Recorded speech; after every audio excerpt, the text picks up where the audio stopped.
Hey, this week's FCA Story of the Week, we have a very special guest, Abe Zeller, the head coach at Roanoke-Benson. And, he's kind of riding out what COVID-19 has been, dealing with players and the denial of not only teaching, but even coaching at the state tournament. Just talk us about what your journey has been like. You got the super sectional win, and then all of a sudden, what happened, Coach?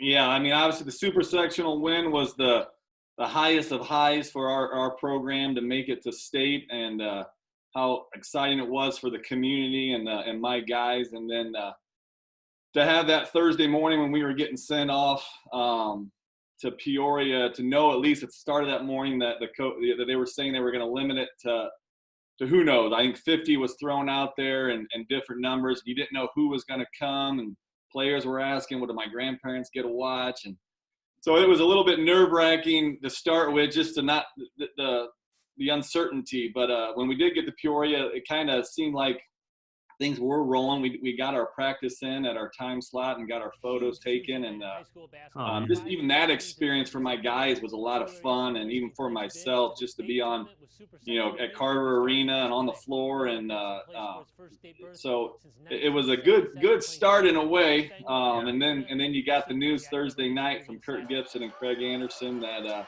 the plug was being pulled, and it was a tough pill to swallow for sure. Give us the picture of, like we saw at the Big Ten tournament, guys walking off as they're walking, they're 15, 20 minutes from a game.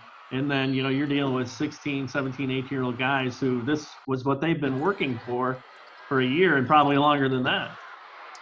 Yeah. When Kurt Gibson gave me the news, I wanted to, as fast as I could, get out of that meeting and run back to Pierre Marquette to have a chance to tell my guys myself, because with social media, I mean, things can get tweeted out so fast and posted, and people know things way earlier than what the human mouth can tell or say. So I wanted to get back and tell them myself. So I was able to bring them into my hotel room and just let them know the news, and just try to stress to them at that point that, we had it pretty good. We had a great journey. Our basketball season had not ended, but we had made it to the mountaintop.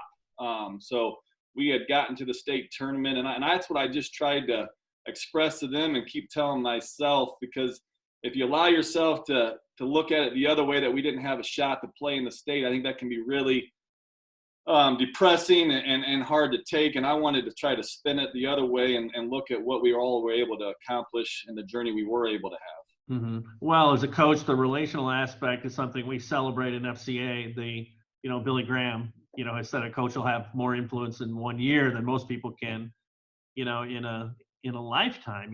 Talk about your role there, maybe where your faith fit in and God's principles coming into play as you really ministered really to these kids, who were kind of had that weekend shattered. Yeah, I don't know by any means if I did it fully correctly, but I just wanted to let them know, like I said, just it kind of, I probably said it is what it is. I don't know how many times. And, even listen to 91.5, which I listen to a lot, the Austin French song, Why God? Yeah. And just so there is things that you don't know.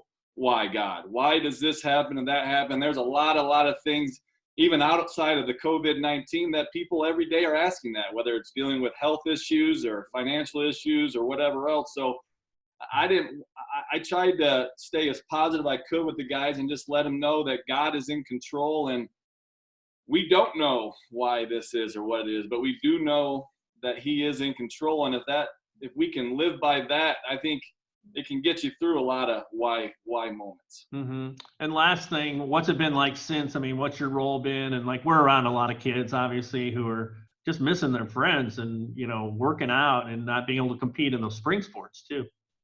And that's what to be honest, I said that to a lot of coaches and friends and ADs, that I feel that the spring sports people, I think, are the ones who I feel for the most, and probably pray for the most, because the fall for sure, in us winter sports, we had our season. We didn't get to finish it and put our final stamp on it, but we did have a great journey, a great ride, and every team did in the winter. So those spring sports, that were gearing up for state championship runs, just like we were able to have, didn't even have a chance to start that. So I think that would be a lot harder to handle than what even my guys and I had to go through, or the other teams had to go through for basketball, because we were at least able to make a mark and have a lot of memories. And that's something I think about with sports, because the journey of a sport is what it's all about. Every year, I get an opportunity to go on a journey with my team.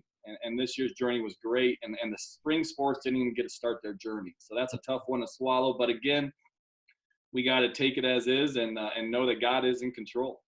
Well, Coach, thanks for joining us. Thanks for loving on these kids the way you do. We know the role of a coach is such a big deal. And this is unprecedented stuff. I mean, so way to be equipped and way to take care of these kids. And thanks a lot for joining us for the FCA Story of the Week. Thank you. I appreciate it. All right.